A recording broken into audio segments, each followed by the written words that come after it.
বাপ কা বেটা সিপাহি কা ঘোড়া, ঠিক গল্পের সাথে মিলে গেল শেখ হাসিনা এবং তার ছেলের চরিত্র।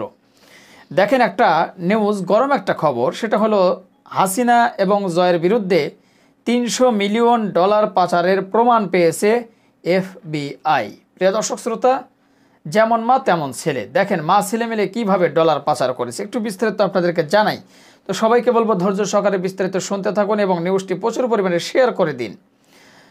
ছাত্র জনতার গণ অভ্যুত্থানে ক্ষমতাচ্যুত সাবেক প্রধানমন্ত্রী শেখ হাসিনা ও তার ছেলে সজীব জয়ের বিরুদ্ধে গুরুতর আর্থিক অনিয়ম ও অর্থ পাচারের প্রমাণ পেয়েছে মার্কিন গোয়েন্দা সংস্থা federal bureau of investigation FBI।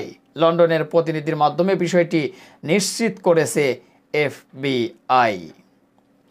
সম্প্রতি নিজেদের লন্ডন প্রতিনিধির মাধ্যমে বিষয়টি নিশ্চিত করেছে মার্কিন গোয়েন্দা সংস্থাটি। জানা গেছে, স্পেশাল এজেন্ট লা প্রিভোটের সঙ্গে যোগাযোগ করেন যুক্তরাষ্ট্রের ডিপার্টমেন্ট অব জাস্টিসের senior trial attorney Linda Samuel's.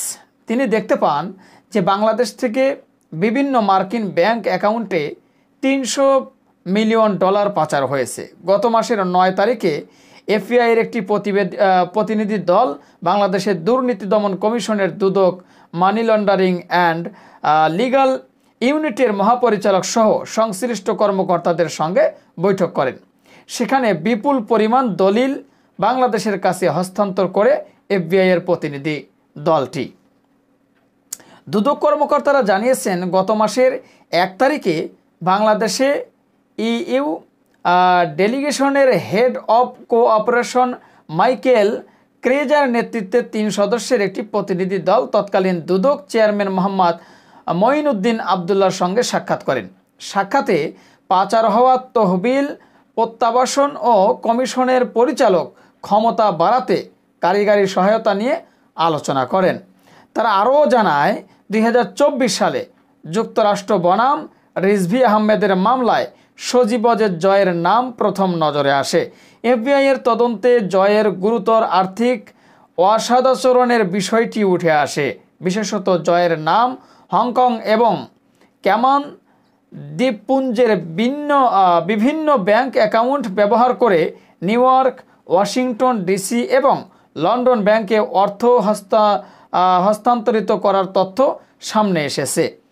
এ বিষয়ে জ্যেষ্ঠ আইনজীবী ও বিচার বিভাগের একজন বিশেষ এজেন্ট জানিয়েছে, কেমান আইল্যান্ড ও হংকংয়ের শেল কোম্পানির মাধ্যমে যুক্তরাষ্ট্রের বিভিন্ন ব্যাংকে বাংলাদেশ থেকে $30 কোটি জমা হয়েছে।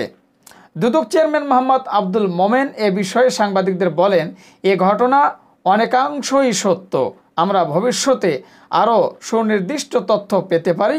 এ বিষয়ে আমরা পরে সরাসরি কথা বলবো। এদিকে যুক্তরাষ্ট্রে $300 মিলিয়ন পাচারের অভিযোগে শেখ হাসিনা ও তার ছেলে সজীব জয়ের বিরুদ্ধে তদন্ত শুরু করেছে দুদক।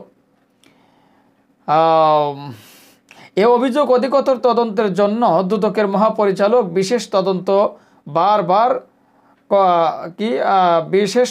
বরাবর পাঠানো হয়েছে। সেই সঙ্গে আওয়ামী লীগ সরকারের আমলে বেপজা ও বেজার আওতাধীন 9টি অগ্রাধিকার উন্নয়ন প্রকল্পে অনিয়ম ও দুর্নীতির মাধ্যমে শেখ হাসিনা, জয়, হাসিনার বোন শেখ রেহেনা, ব্রিটিশ MP টিউলিপ সিদ্দিক সহ অন্যদের বিরুদ্ধে ওঠা $700 কোটি আত্মসাতের অভিযোগের বিষয়ে পৃথকভাবে অনুসন্ধান শুরু হয়েছে। এসব প্রকল্পের মধ্যে রয়েছে রূপপুর পারমাণবিক বিদ্যুৎ কেন্দ্র আশ্রয়ন সহ আরও কিছু প্রকল্প। অভিযোগ আছে, শুধুমাত্র রূপপুর পারমাণবিক বিদ্যুৎ কেন্দ্র প্রকল্পের $700 কোটি মধ্যে $500 কোটি আত্মসাৎ করা হয়েছে।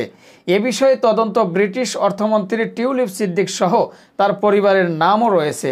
আরও অভিযোগ আছে, 2013 সালে রাশিয়ার সঙ্গে বাংলাদেশে একটি পারমাণবিক বিদ্যুৎ কেন্দ্র ও অস্ত্র সরবরাহের একটি চুক্তির মধ্যস্থতা করেছিলেন টিউলিপ সিদ্দিক। সেখান থেকে বিপুল পরিমাণ অর্থ আত্মসাৎ করা হয়েছিল। সম্প্রতি দেশের অর্থনীতির অবস্থা নিয়ে প্রকাশিত শ্বেতপত্রে বলা হয়েছে, আওয়ামী লীগ সরকারের অধীনে 2009 থেকে 2023 সালের মধ্যে বাংলাদেশ বার্ষিক $16 বিলিয়ন পাচার করা হয়েছে। তো প্রিয় দর্শক শ্রোতা, আশা করি সবগুলো বিস্তারিত নিউজ আপনারা জানতে পারলেন যে আসলে শেখ হাসিনার শেখ রেহেনা এবং টিউলিপ সিদ্দিক এবং শেখ হাসিনার ছেলে গুণধর পুত্র সজীবজের জয় আসলে তারা পরিবার মিলে কিভাবে বাংলাদেশের টাকা বিদেশে পাচার করেছে। তো সব কিছু বিস্তারিত আপনারা জানলেন। তো অবশ্যই আপনাদের মূল্যবান মতামত জানাবেন, আর হ্যাঁ পারলে ভিডিওটি শেয়ার করে সবাই দেখার সুযোগ করে দেবেন।